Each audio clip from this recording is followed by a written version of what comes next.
guys, dear me, well this is a bit of a funny time of year for me. Just put all the Christmas decorations away, and that's always a bit sad after all the glitz of Christmas. But on the plus side, I've booked the tickets for the Geneva Motor Show, and I've booked all the tickets for Top Marquees in Monaco, so that's really something exciting to look forward to in March and April. That's what kind of keeps me going between sort of January, February, because nothing much sort of going on that time of year and the weather's pretty shit.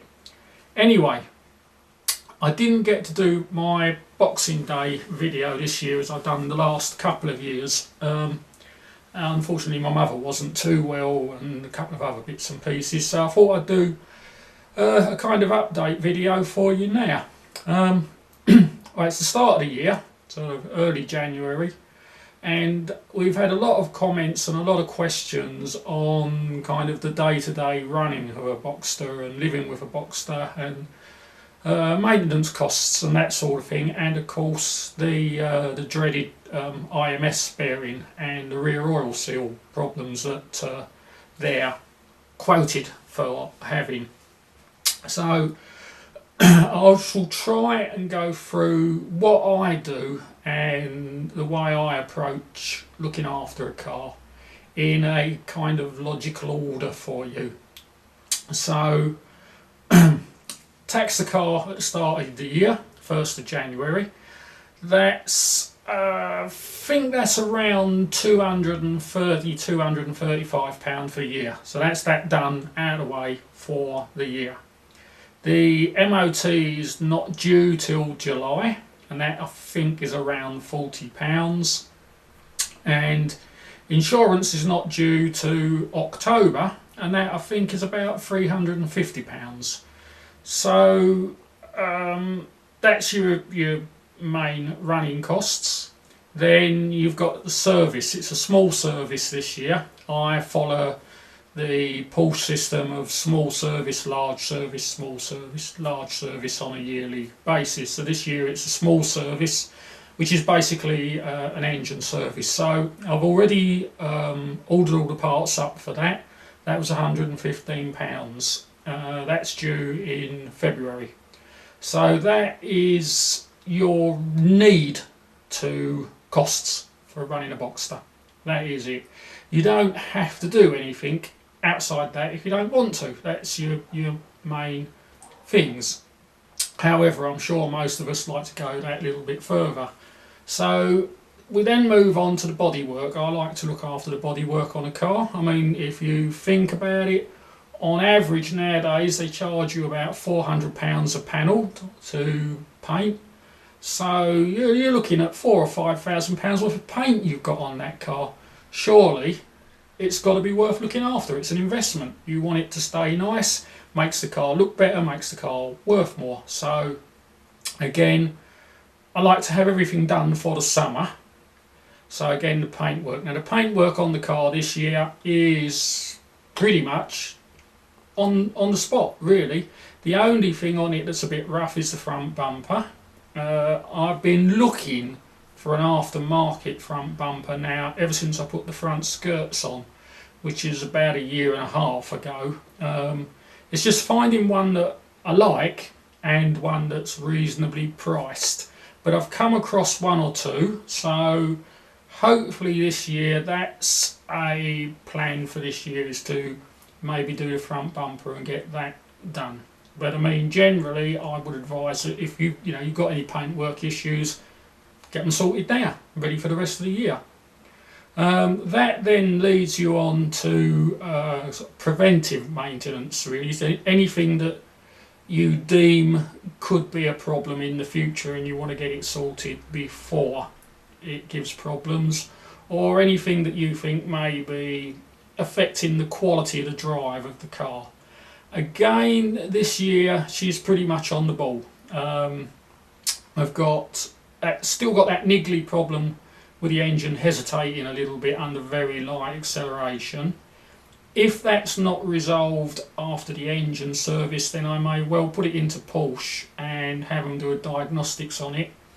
Apparently, the last time I was in the Porsche dealer, they told me that it's real time, their system.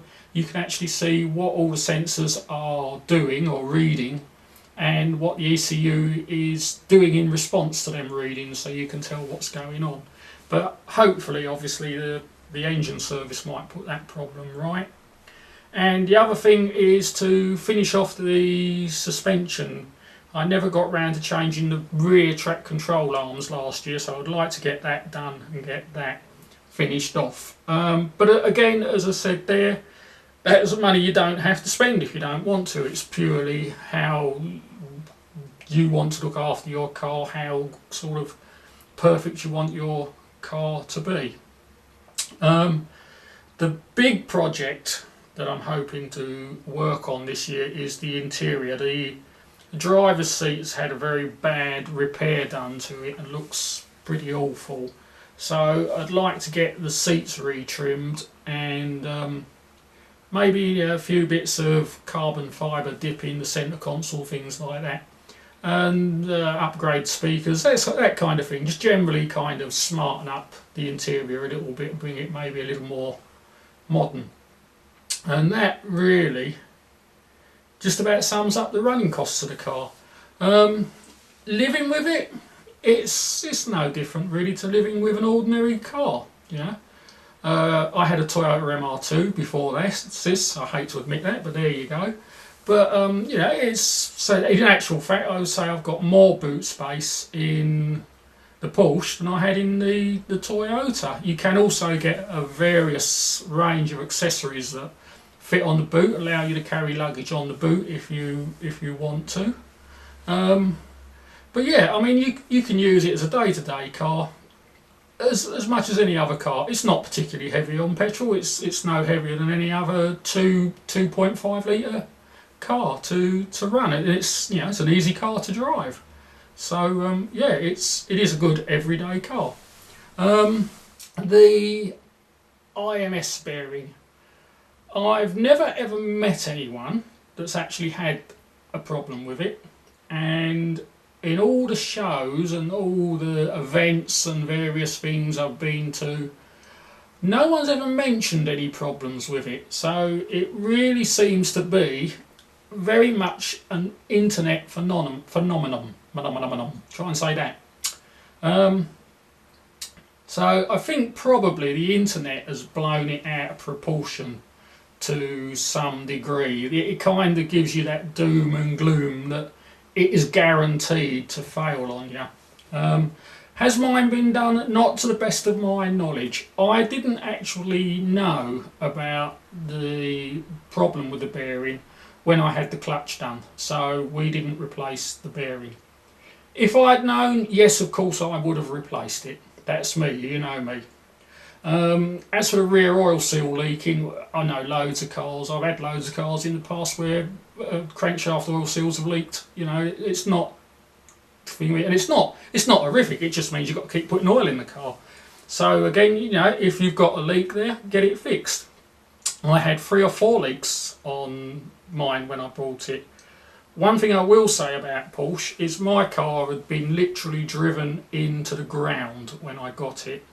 The list of things wrong with it was just endless, and that car was still going and it never let me down. So I would say that is a damn good what's it for Porsche, you know. For the cars to be abused like that and still be faithful and still keep you going every day says a lot for their engineering. So yeah, I would say they are a tough, rugged car that will take a lot of abuse if they get it. But you know, I don't see why you should abuse a car. There's a difference between abusing a car and driving a car hard. I think that's got to be said. So there you have it, really. It's a very livable car. You know, it's not parts aren't expensive. Shop around. I don't always go to Porsche because you know you can get a lot of the times you can get stuff with Porsche. They use suppliers to make parts for them, and a lot of the parts you can get direct from the suppliers at a lot cheaper than Porsche want to charge you. So shop around for your parts. Talking about the bearing, of course, obviously regular engine servicing is going to protect all the bearings in the engine, not just the intermittent shaft bearing, and all your oil seals. But of course the biggest problem with the car, I would say, is engine and gearbox, because they are simply so expensive to replace. So, you know, make sure you've got one that's got a good engine, got a good box in it, and look after the engine and the gearbox as best you can. The rest of the car is rebuildable. I hope that's really covered some of the questions for you, covered somewhat what it's like living with a Porsche. And as I said, you can live with it very, very easily. Hope you keep on watching the videos and following the things we're going to do this summer, especially the bumper, if I get round to doing that, and the interior of the car. The seats are really starting to bug me, so I want to get that done. And of course in March we're off to the Geneva Motor Show again, and then in April, Top Marquees. Bit of sunshine, bit of high powered cars, loads of noise, and the show itself. So keep watching, click like, yeah, if there's anything you want to see or anything you'd like to know, let us know, and we'll see you on the next video. Thank you very much for following us. Bye for now.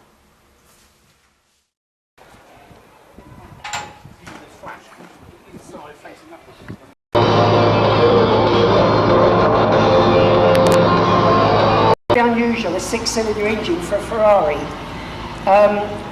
It's